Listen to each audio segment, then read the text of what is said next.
Luke 15, 11 to 32, and we will be reading from the Contemporary English Version. Luke 15, 11 to 16. Jesus also told them another story. Once a man had two sons. The younger son said to his father, "Give me my share of the property." So the father divided his property between his two sons. Napaka-popular na kwento po ito at alam na natin ito. At hihiling tayo sa Panginoon ng karagdagang pangunawa.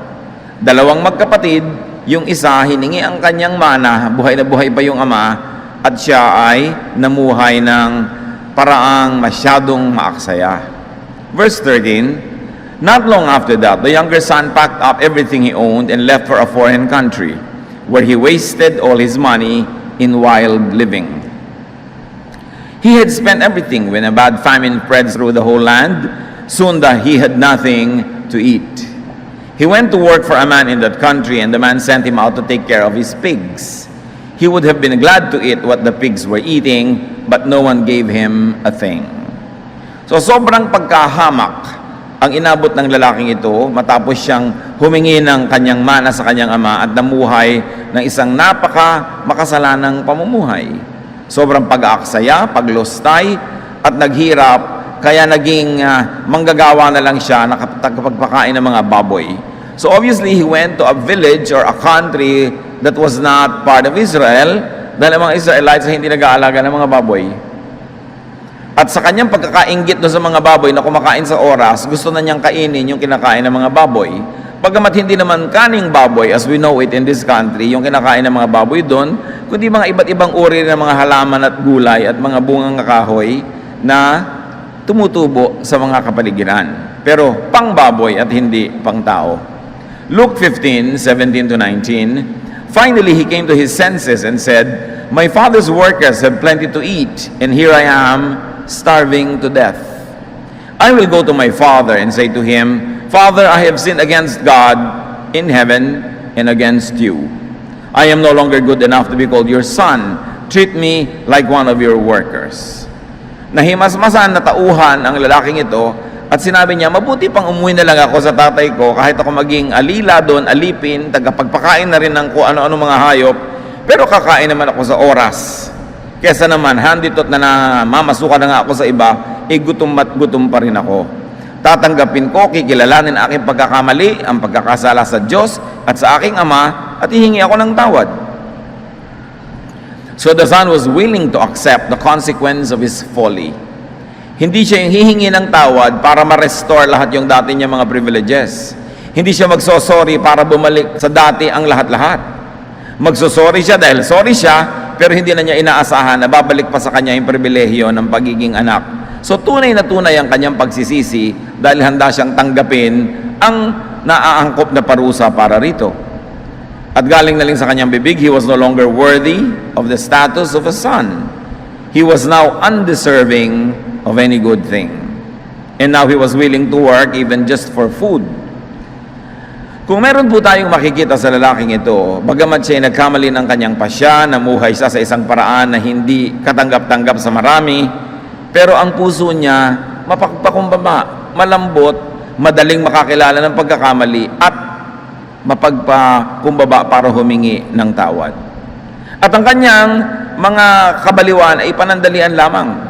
His folly was short-lived. His humble and repentant spirit could be his true self.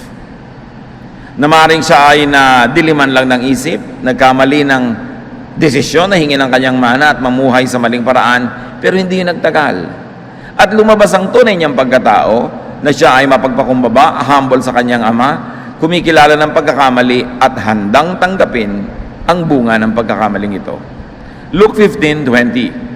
The younger son got up and started back to his father. But when he was still a long way off, his father saw him and felt sorry for him. He ran to his son and hugged and kissed him.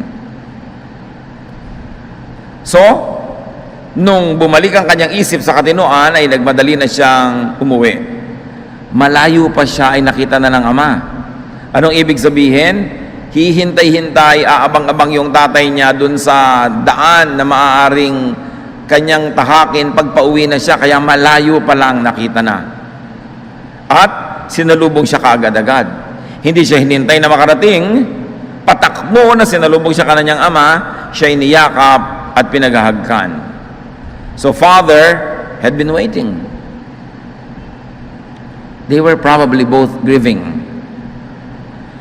At makikita natin dito na sobrang ikinalungkot at ininda ng kanyang ama ang kanyang pag-alis.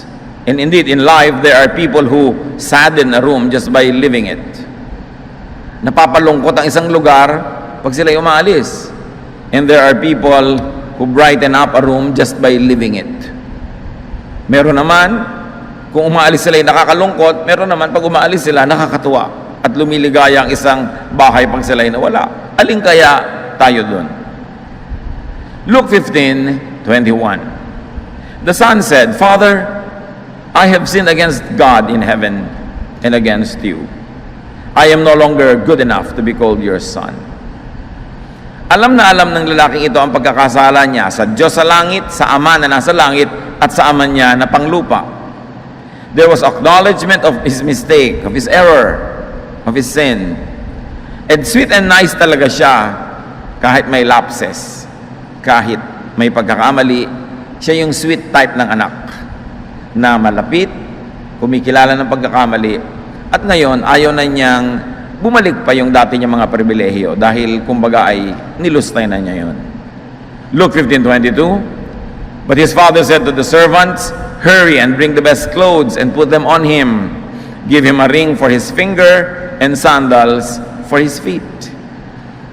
Dali-dali siyang pinabihisa ng maayos at isinutuli ang singsing na sagisag ng pagiging anak at ng sandals na sagisag ng pagiging amo o anak ng amo, kasi nung araw ang nagsusuot lang ng mga sapin sa paa yung mga amo. Yung mga may sinasabi, kadalasan sa kanilang mga katulong ay mga nakayapak. Maaaring umuwi itong lalaking ito ng nakayapak lamang. Kaya nilagyan agad ng sapin sa paa, singsing at magarang damit. So, his father would have none of that nonsense that he would no longer be called his son. What do we see here? Full restoration. Or things never really changed anyway. Sa puso ng ama, hindi nalagot kailanman ang kanilang relasyon, hindi siya talaga nawala ng anak. Bagamat yung anak na nagkasala, ang pakiramdam, wala na siyang ama, hindi na siya anak, at hindi na siya karapat-dapat. Ang kwentong ito ay kinuwento ng Panginoong Yesus at natural, isang napakagandang ilustrasyon ng relasyon natin sa Diyos Ama. Kumisan may lalapit sa akin, Pastor, parang ang layo-layo po ng Diyos. And I will always be quick to remind the person, kahit kailan hindi lumalayo ang Diyos, tayo lang ang lumalayo. At pag lumalayo tayo sa Diyos, ang pakiramdam natin, nilayuan na rin tayo. Pero nandun, naghihintay lang ang Panginoon na tayo'y makakilala ng liwanag, tumanggap ng pagkakamali, magsisi, magbalik loob sa Kanya, manumbalik, humingi ng tawad. At kagyat-kagyat ang Kanyang pagpapatawad na ibinibigay sa taong taus-puso ang pagkilala ng pagkakamali. Kaya napakahalaga na sa bawat araw, laging meron tayong pagtatapat sa Panginoon. Pag meron tayong mga events, nagsisimula sa confession, pagtatapat, paghingi ng tawad, para ma-restore yung relasyon na pinalalabo, pinadidilim ng sarili nating mga paglayo sa Diyos.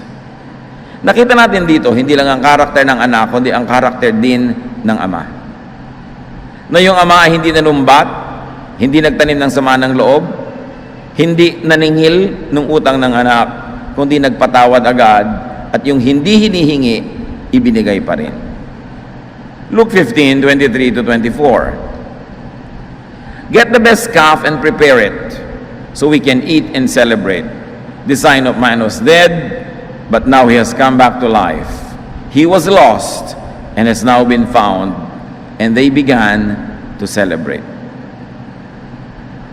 So ipinahanda agad ng ama ang pinatataba nilang hayop. Ang bawat pamilya pong may kaya noon, lagi nagpapataba ng isang hayop, maging yung hindi masyadong mayaman, meron din basta kaya nila, na para pag nagkaroon ng biglang bisita na biglang paparangalan, kinakatay nila yon, hinahanda. At ito ang ipinakatay ng tatay, at pagkatapos ay nagsimula silang magdiwang.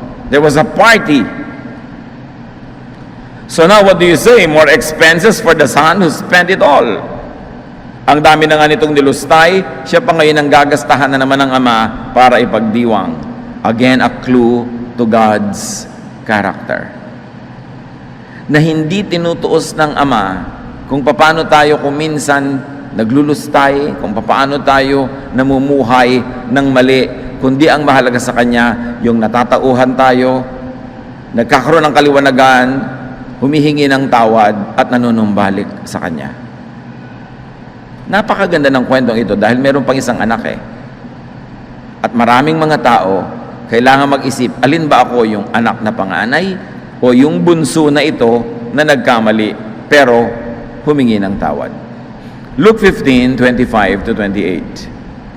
The older son had been out in the field, but when he came near the house, he heard the music and dancing. So he called one of the servants over and asked, "What's going on here?" The servant answered, "Your brother has come home safe and sound, and your father ordered us to kill the best calf." The older brother got so angry that he would not even get into the house. Habang tuwang-tuwa yung tatay at bumalik ang anak na bunso, pagdating ng kuya galing sa bukid, sa pagtatrabaho, sa pagsisikap, sa pagiging mabuting anak, nung malaman niya na nakabalik ang kanyang kapatid na matagal na nawawala, na maaring kuminsan ay ipinangamba nilang baka namatay, napatay o napahamak, hindi siya natuwa. Nagalit siya. Hindi ikinatuwa ng kapatid na ito na yung kanyang bunsong kapatid ay bumalik. So he is a killjoy brother, a party spoiler. Luke 15:28 to 30. His father came out and begged him to go in. But he said to his father, "For years I have worked for you like a slave and have always obeyed you. But you have never even given me a little goat so that I could give a dinner for my friends. This son of yours wasted all your money on prostitutes, and now that he has come home, you order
the best calf to be killed for a feast?" Lumabas ang tatay nung malamang nandun na yung panganay at pinapakiusapan siya na pumasok sa loob at makisaya. Pero ibinulalas ng anak na itong panganay ang lahat ng sama ng loob na kim pala niya. Sabi niya, "Sa hinaba-haba ng panahon, para kong alipin na nagtatrabaho para sa inyo, sunod ako ng sunod, wala akong ginawang ganyang mga kabalbalan. Hindi nyo man ako nabigyan ni kaprasong maliit na kambing para mapakain ko naman ng mga kaibigan ko.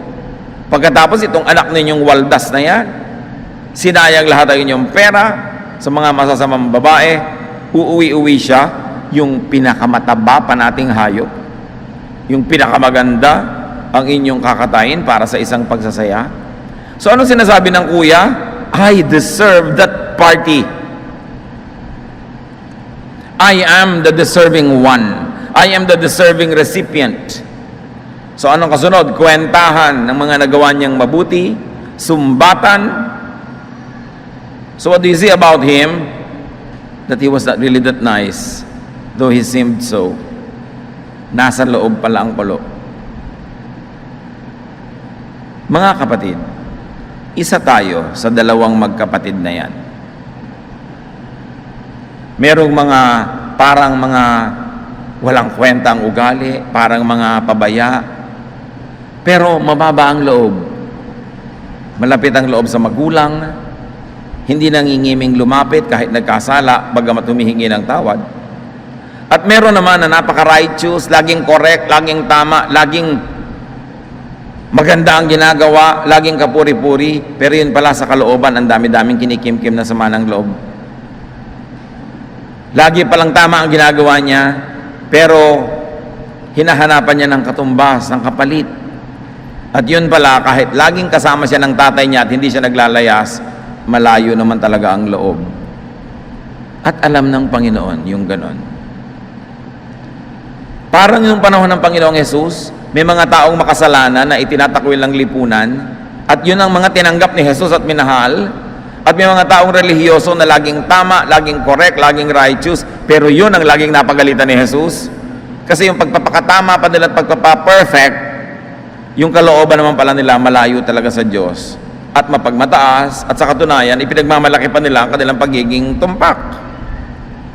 So he was very proper, this elder son, but not very good.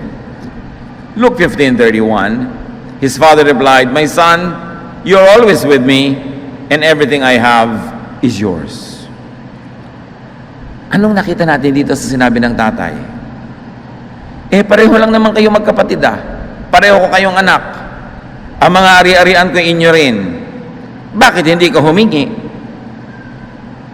Bakit hindi ka nag-party? Bakit hindi ka nag-enjoy? Sino ang may sabing magmukmuk ka, magtipid ka, mag-perform ka, at magpaka-perfect ka? Sino may sabing kailangan mong gawin yon? So here we see two sons, one of them relying on the goodness of his father, and relying on that relationship, ask for his inheritance. Sa biglang tingin, parang siya yung kontrabida. Parang siya yung masama. Pero saan siya kumuha ng lakas ng loob na humingi sa tatay niya ng maraming pera? Saan siya kumuha ng lakas ng loob na bumalik sa tatay niya? Ang relasyon niya sa tatay niya nakabase sa pagtitiwala. Sa pagtitiwala na mahal siya ng tatay niya, na pag hiningi niya, ibibigay. Na mahal siya ng tatay niya, na pag bumalik siya, siya tatanggapin. In other words, ang pinanghahawakan ng bunsong anak, ang kabutihan ng kanyang ama, hindi yung kabutihan ng sarili niyang performance. Ang pinanghahawakan ng panganay na anak, yung sarili niyang kabutihan, yung good record niya, yung good performance niya. Therefore, he deserved the good things, not because his father was good, but because he was good. At kahit sa relasyon natin sa Diyos, mga kapatid, pwedeng mangyari ang ganitong attitude. Meron talagang mga medyo pabaya, nagkakasala, hingi ng tawad, napapatawad naman. At magtataka ka pa, yung taong yan, hindi naman ganun karelihiyoso, hindi ganun ka-straight ang righteousness, hindi ganun ka-strict. Pero bakit parang lagi siyang napagpapala ng langit? Samantalang ako, dasal lang dasal, ako relihiyoso, serve ng serve. Pero bakit ako parang wala man lang natatanggap? Maaring tinitingnan ng Diyos ang ating puso. Tayo ba ay malapit sa Diyos dahil nagtitiwala tayo sa kanyang kabutihan, or we are trying to earn merits? That we are trying to stand on our own merit and not on God's love for us. So yan ang pinagkaiba ng dalawang magkapatid na ito. Yung bunso, ang kanyang pinagtitiwalaan, tinitindigan, sinasandalan kung sino ang ama niya at kung anong ugali ng kanyang ama. Yung pangalawa, ang kanyang pinagtitiwalaan, yung performance niya. Kaya pagod na pagod siya sa buhay. Kasi lagi siya nagpe-perform. Kahit sa mga pamilya, nangyayari yan, mga kapatid. Merong isang anak na perform, ang galing-galing, ang husay-husay, pero naiinggit pa rin siya. Bakit parang mas mahal pa rin ng tatay niya o nanay niya yung kapatid na hindi naman magaling ang performance, hindi naman nagiging honor sa school, hindi naman malaki ang kita, hindi maganda ang trabaho, ba't parang mas mahal? Dapat natin itanong. Nalalaman ng magulang kung yung anak niya ay malapit yung loob o hindi. Nalalaman ng magulang kung yung anak niya ay nagtitiwala sa tibay ng relasyon nila bilang anak at magulang. At alam din niya kung sino yung mga nagpe-perform lang. Pinipilit nila to earn the affection or to earn the honor that would come from their parents. So sabi ng tatay niya, lagi naman kitang kasama, lahat naman ng akin sa iyo. Sino ba may sabi sa iyo, huwag kang gumastos? Akala nung isang anak, sa katitipid niya, mas mapupuri siya at lalaki yung points. Oo nga, pwede kang mapuri kung matipid ka, kung masipag ka, kung mapagmahal ka rin. Pero kung sipag ka lang ng sipag, tipid ka lang ng tipid, perform ka ng perform, pero masungit ka naman, mahirap kang kasama, masama ang iyong ugali, mas gusto pa ng magulang yung anak na waldas pero sweet and thoughtful kaysa sa anak ang tinutino pero ang layo-layo ng loob at lagi na lang may reklamo, lagi na lang na may galit sa buhay. Sino nga ba ang mas masarap na kasama? Kahit sa mga kaibigan, kahit sa member na isang pangkat o isang team, sino ba gusto niyong kasama? Yung excellent, ang galing-galing, pero ang ugali, pangit? O yung hindi naman kagalingan, pero ang sarap kasama? Siguro hindi mahirap piliin yun. E paano kung excellent ka na, ang ganda pa na ugali mo? Isang bagay na dapat nating pagsikapan. So the problem with the deserving son was that he never really thought or trusted himself to deserve good things from his father. He never really trusted his father's unconditional love. Paano po pwedeng mangyari sa buhay natin na spiritual yan? Na hindi tayo nagtitiwala sa pag-ibig ng Diyos sa atin, na kailangan lagi na lang nating i-impress ang Diyos. Pag may handa kayo na masarap, are you trying to impress your guests or are you trying to please them? Pag may regalo ka, are you trying to please or are you trying to impress? Alam yun ng Diyos. At may mga tao are always trying to impress others and God. But what is important is that you want to please God. Do we trust in the Father's unconditional love? O lagi tayong natatakot na maparusahan ng Diyos, mapagalitan ng Diyos, mawalan ng blessing dahil lang tayo nagkamali. Therefore, you always strive to be perfect. Sa panlabas, parang ang galing-galing mo naman dahil ang lahat ng ginagawa mo excellent. But if your motivation for excellence is to earn merits from heaven, therefore you don't trust God's unconditional love. Hindi ibig sabihin na kung nagtitiwala ka sa pag-ibig ng Diyos, hindi ka na magiging excellent. Therefore, you are excellent to please God, but not to perform and to impress God. Malaking pagkakaiba nun. At kaya ibinigay ng Panginoon ng kwentong ito, maraming relihiyosong tao, ganun. Relihiyoso nga pero pangit ang ugali. Palasimba nga pero palasumbat naman, palatuos. May mga anak na hindi nga nagbigay ng problema sa magulang pero hindi naman nagbigay din ng kasiyahan dahil mailap ang puso, malayo, nagtatanim ng mga sama ng loob. This elder son always felt compelled to work and to perform, to conserve and not consume, to deny pleasure and good things from himself, thinking that his father would be pleased.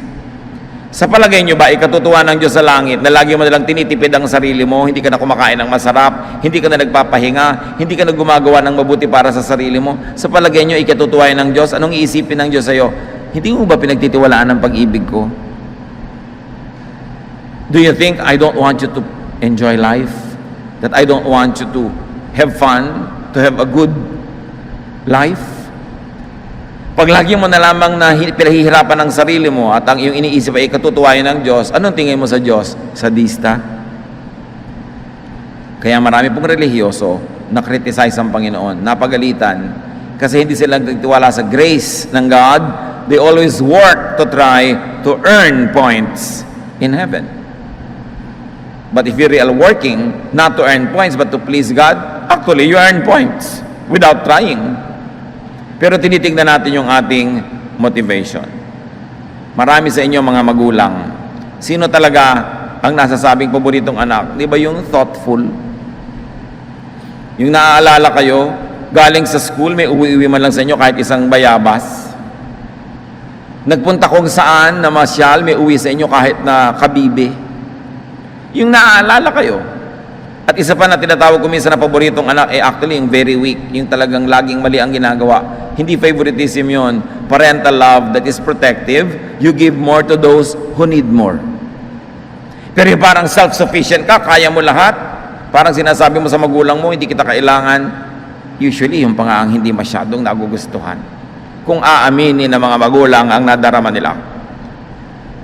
Ang mahalaga sa tao, kaibig-ibig ang ugali. Kahit hindi mo ma-spell yung word na no, mamamahal ka ng tao kung kaibig-ibig ka. Pero kahit kaya mong ispellan ng Czechoslovakia, kung nakakainis ang ugali mo, hindi ka pa rin magugustuhan ng mga tao. This son always felt compelled to earn and to deserve his father's love. To earn and deserve pleasure and good things. Yung isang anak hiningi lang. Yung isang anak pinaghihirapan niya. Sa biglang tingin yung naghihirap parang tama. Pero pag chinyek nyo yan sa attitude, the other son trusted his father's love so much that he would just ask. The other son did not trust his father enough that he would work hard to earn it. Even in spiritual blessings that can work. Sabi ng father, you do not have because you do not ask. Meron pa na magsasabi sa akin, Pastor, parang hindi po ako makapag-pray dahil parang ang dami-dami kong kasalanan, hindi makikinig ang Diyos. Sino naman ang may sabi sa iyo? Ang unahin mo lang, humingi ka ng tawad. Then, papakinggan ka ng Diyos. Ikaw ang naglalayo sa sarili mo. It is not unsafe to think that this elder son did not believe in his father and in himself. Wala siyang kapanipaniwala sa kabutihan ng kanyang ama, kaya wala siyang hiningi kahit ano. Yung isa, trust na tatay niya, humingi naman ng lahat, ibinigay naman, at ngayon nga nawaldas. Now, sino talaga ang deserving at undeserving? This elder son that did not trust in his father's love, he was really the undeserving recipient. Kaya siya ang hindi nag-enjoy sa buhay, and obviously, hindi siya yung malapit sa puso ng ama. That is why he never received and enjoyed anything. Apply that in your religious life. Apply that in your spiritual life. Yung mga tao na pigil lagi, ayaw magsaya, ayaw mag-enjoy, lagi ang iniisip mo, ikalulugod ng Diyos na magdusa ka, maghirap ka, sobra ka na lamang na matipid dyan. What do you think of God? Kuripot. What do you think of God? A God who does not want you to have good things in life? It was the prodigal son, so-called, who was confident of his father's love. It was the prodigal son who was confident of his favored status, and that's why he got grace and mercy. Kahit sa ministry po ng Panginoong Jesus, ang nakatanggap ng sobrang mga pagpapala, yung mga mapangahas lumapit. Yung mga babaeng dinudugo na hindi dapat humipo ng kapwa, humipo kay Jesus.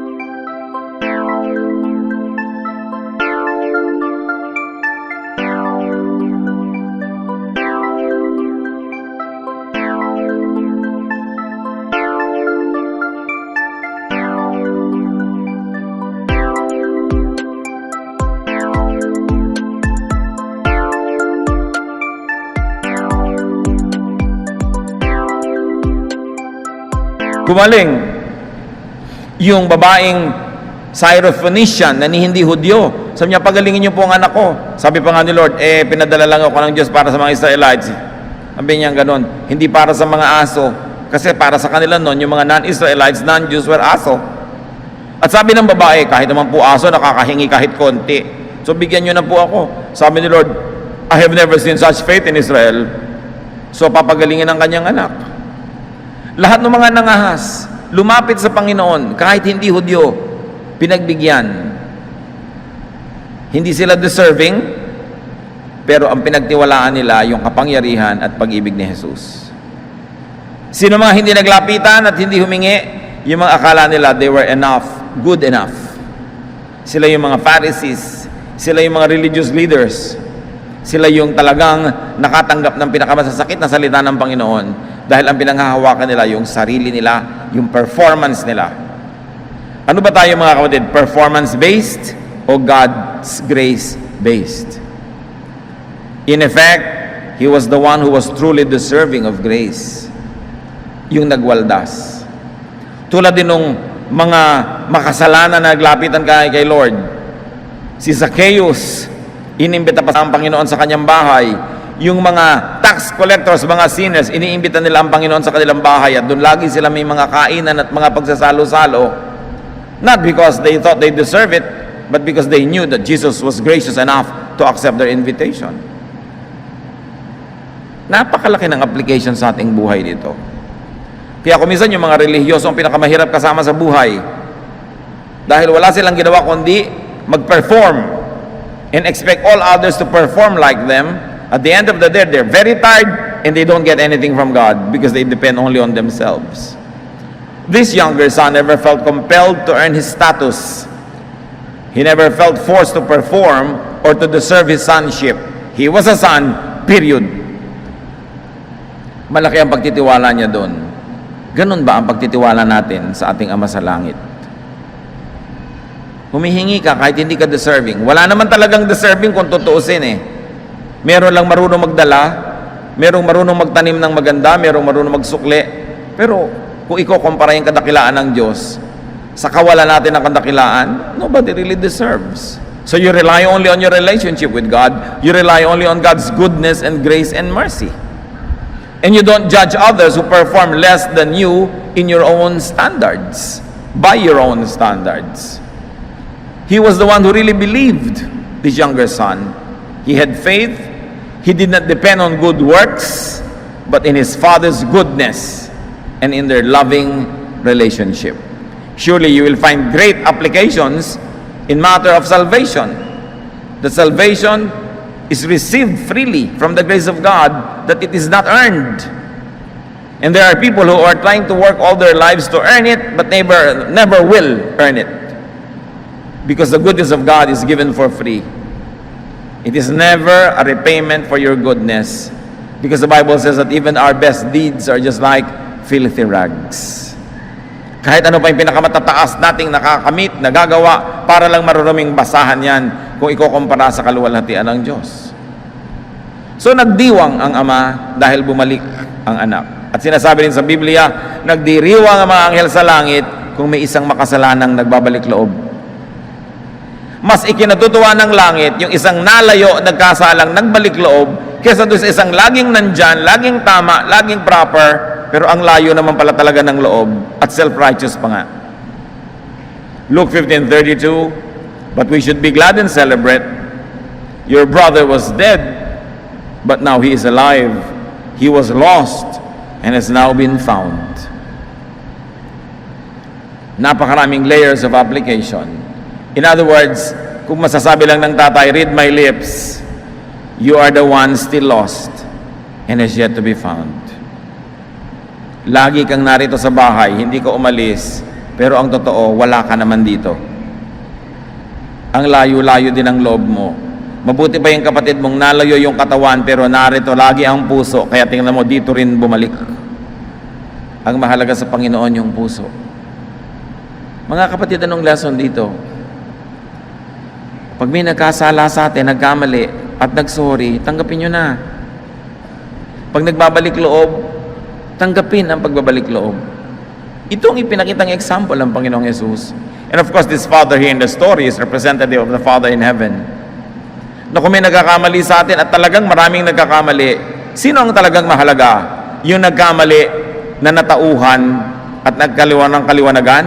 O yung kahit kailan hindi pa nagkakaroon ng ganung pagkakamali, therefore hindi pa natatauhan? Tulad ng kinuwento ko na sa inyo noon pa, na nabasa ko lang naman kung saan, na mayroong isang empleyado, mataas na opisyal ng kumpanya, nagkamali siya, ang daming milyones ng halaga ng kanyang pagkakamali. Ipinatawag siya ng presidente, pagpasok niya sa office ng presidente, inunahan na niya, meron na siyang letter of resignation. Sabi niya ang presidente, ba't ka nagre-resign? Kasi po ang laki ng pagkakamali ko, millions ang cost sa ating company. At sabi ng president, millions na nga ang halaga ng edukasyon mo. Natuto ka na ba? Nalaman ko na po ang mali ko. Uulitin mo pa ba yun? Hindi na po siyempre. Ang mahal-mahal ng matrikula na ibinayad ko para ka matuto, para lang kita tanggalin? No. Hindi kita pagre-resignin, tapos maglalagay ako ng tao dyan na hindi pa nagkakamali. Magkakamali uli yun, di millions na naman. Yung nagkamali na natuto, napakahalagang tao na nun, kesa yung hindi pa nagkakamali. Anong malay nyo? It's only a matter of time. Kaya pag nagkamali, humingi ng tawad, patawarin, magbalikan. Ganyan din yung kumisa yung mga mag-asawa, nagkamali, nagtaksil, pero na-realize ang kamalian, humihingi ng tawad, patawarin nyo na. Hindi ito lisensya sa mga ibang hindi pa nagkakamali para mapatawad na madali, no? Pero anong gagawin nyo? Hindi nyo papatawarin, magtitikisa na kayo buong kayo makikipaghiwalay forever. Tatanggapin nyo rin, pero kalahati lang ng loob yung ibinalik nyo, di sayang naman, ibalik nyo sa dati, dahil yung nagkamali na natuto, mas mainam pa yung kumisan sa hindi nagkamali kahit kailan. Kasi alam na niya yung mali niya. At kung matututo siya doon, hindi na niya inuulitin. What's the point in being excellent? What's the point in being productive and conservative if you would be grouchy? Halimbawa, ang galing-galing nyo, tulad na binabanggit natin, tulad nung kapatid na panganay, pero pangit naman ang ugali. Kita nyo yung tatay, hindi siya pinagpa-party. Hindi rin naman siya kasi humihingi. Pero hindi rin siya inaalok. What's the point in being mechanical and unfeeling, kahit ka mahusay, in being always correct but complaining and unloving and unlikable? We have so much to learn from this story. Excellent but cold sons don't get loved. They just get more work assignments. Kaya nyo, katatrabaho niya, dami ng trabaho niya, pero hindi siya nakapag-party. Kasi sino ba may sabing, huwag siya mag-party? Sa buhay natin, mga kapatid, sinabi ba ng Diyos na huwag kayo mag-enjoy? Mabuti, natanggapin natin ang lahat ng magagandang bagay na binibigyan ng Diyos. Loving, warm, and trusting sons get loved back. Ang daming nagkakamali ng mga tao. Akala nila, ang mahalaga yung sikat ka, magaling ka. Hindi nila naaalala na ang mahalaga yung mahal ka. Yung gusto ka. Yan ang mahalaga. Who is truly deserving of love? Sa buhay nyo, sino ba ang tunay na deserving of love? Nabibigyan ba natin sila ng love? Who is truly deserving of parties, of treats, of gifts? Nabibigyan ba natin? How could we be truly more deserving of God's love? Paano natin titimplahin, mga kapatid, na naniniwala tayo sa grasya ng Diyos, nananahan tayo sa kanyang undeserved goodness, and at the same time, we perform well. Only when we perform well, not to earn merits, but to please God. Sa tagalabas, hindi nakikita yung pagkakaiba niyan. Pag gumagawa ka ng magaling, hindi naman nalalaman ng puso mo eh. Pero importante, ang nakikita ng Diyos ang puso natin. Na tuwing nagpapakahusay tayo, hindi para magpasikat, kundi dahil gusto nating maging tapat sa Diyos na mahusay na lumikha sa atin. Na pag gumagawa tayo ng trabaho maganda, hindi para tayo makapagyabang, kundi iniisip natin, maganda ang Diyos, maganda ang gawa ng Diyos, therefore ang gagawin ko maganda for primarily to please God. Pero bago natin isara ang chapter na ito, meron ba sa atin na hindi nag-e-enjoy ng God's grace? Meron ba sa atin katulad nung panganay na anak? You're always right, you're always correct, pero hindi pa rin tayo nakakatanggap ng grasya. Kasi pala, ginagawa lang natin yon to promote ourselves and to try to earn merits. God loves us no matter what. We don't have to earn God's merits. He has already freely given it to us. Gumagawa lang tayo ng mabuti para suklian, pero hindi para bilhin ang pag-ibig ng Diyos. Suriin natin ating mga sarili sa mabubuti nating mga gawa. Nagmumula ba ito sa pusong busilak? Do our good deeds spring from pure motives to please God, or is it to promote ourselves or to try to earn merits? Dalawang klaseng anak, dalawang treatment ng ama. Alin kaya tayo rito? Ama namin sa langit, ituro mo po sa amin ang magandang balance between receiving and believing in your grace and then being good and excellent in our actions. Turuan mo kaming suriin ang aming mga ginagawa kung nagmumula ito sa pagyayabang. Gusto lang ba namin makipag-compete? Do we want to be the best? Or we just want to be excellent, to worship you in your excellence? Sa aming religious life, O God, ipakita nyo sa amin ang mga pagtitiis na hindi naman pala kailangan dahil pwede naman kami mag-enjoy. Ipakita nyo rin yung mga kalabisan na hindi namin marapat gawin. At sa aming mga pagkakamali, Panginoon, lagi kaming magbalik loob sa inyo. At sa mga nagkakamali sa amin, bigyan din namin ng pagkakataon, Panginoon, na makabawi.